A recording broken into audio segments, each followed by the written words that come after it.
Washington, CNN, our weekly roundup of the news, notes and chatter about the prospects for the next Democratic presidential race. The 2020 Democratic presidential race now officially has its first candidate, Maryland Representative John Delaney. The third-term congressman announced his plans to run for president in a Washington Post op-ed Friday afternoon. Delaney, 54, won't run for re-election and is bypassing a run for Maryland governor in 2018. Let's be honest here, more than anything, this reflects the reality that just about every elected Democrat thinks a couple big things: 1. They can beat Trump, and 2. The best-known Democratic prospects, former Vice President Joe Biden, Vermont Senator Bernie Sanders, Massachusetts Senator Elizabeth Warren, all have good reasons they might not run, which could mean a truly wide-open race. After all, another Maryland Democrat, former Governor Martin O'Malley, also looks likely to run. Why do even Delaney's allies admit he is an extreme long shot? Beyond his lack of a national profile, Delaney is well to the right of the Democratic primary electorate, including his support for the Trans-Pacific Partnership trade deal. He previously pushed minimum wage hikes, but for amounts short of the $15 an hour that progressives have sought, and Delaney now says he backs. He has proposed allowing businesses to repatriate money earned overseas without paying taxes in exchange for buying infrastructure bonds. I don't really see it, but I think if he does this he will try to be the solutions candidate aimed at making Washington work again, said one Democratic strategist who has worked with Delaney. He has a record of creating thousands of jobs as the CEO of 2 publicly traded companies that he built from scratch after being raised in a union household in New Jersey, the strategist said. Delaney could also spend millions of his own dollars on a race. Democrats won a huge healthcare victory in the wee Friday morning hours. So what next?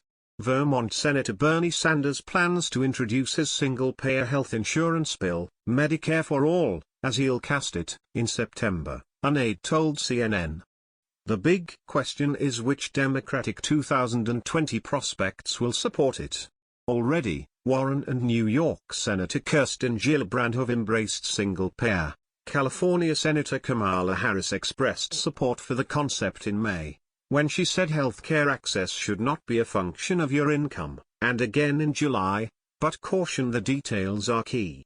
The Democratic base will demand she and others weigh in on the issue and on Sanders' bill, and it's likely to be a central issue in the 2020 nominating contest. Single-payer is absolutely the price of admission for our 2020 nominee both morally and politically, one Democratic operative said. A more skeptical operative said the party's 2020 primary could be a suicidal litmus test on single-payer. Warren was among the Democrats in Berryville, Virginia, was among the Democrats in Berryville, Virginia, to roll out a new agenda for the midterm this week. It was all economic populism, all the time, with a big antitrust emphasis. Where'd that come from? Read this June 2016 Warren speech at a New America think tank event, and you'll see her fingerprints all over it.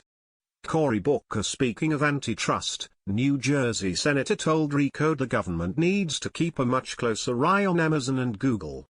This consolidation that's happening all over the country is not a positive trend, he said, pointing to Amazon's bid to buy Whole Foods and Google's cable and telecom mergers.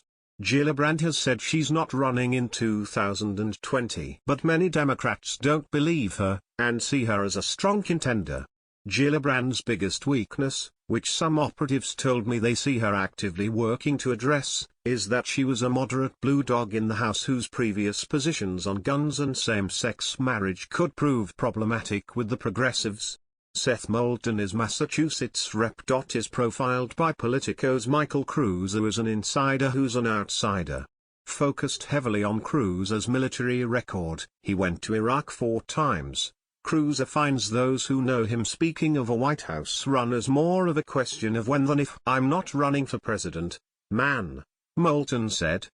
Mitch Landrieu is tamping down speculation that he might run for president in 2020, sort of. at least in the present tense.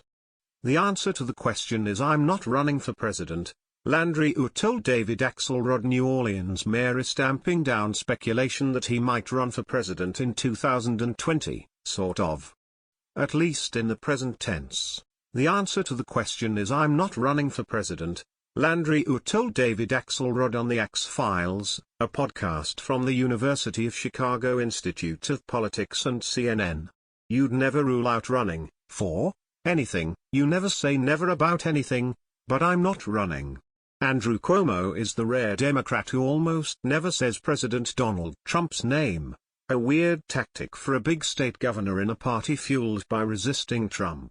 He blasted Trump's decision to ban transgender Americans from military service as a Washington directive. New York is the rare Democrat who almost never says president's name, a weird tactic for a big state governor in a party fueled by resisting Trump.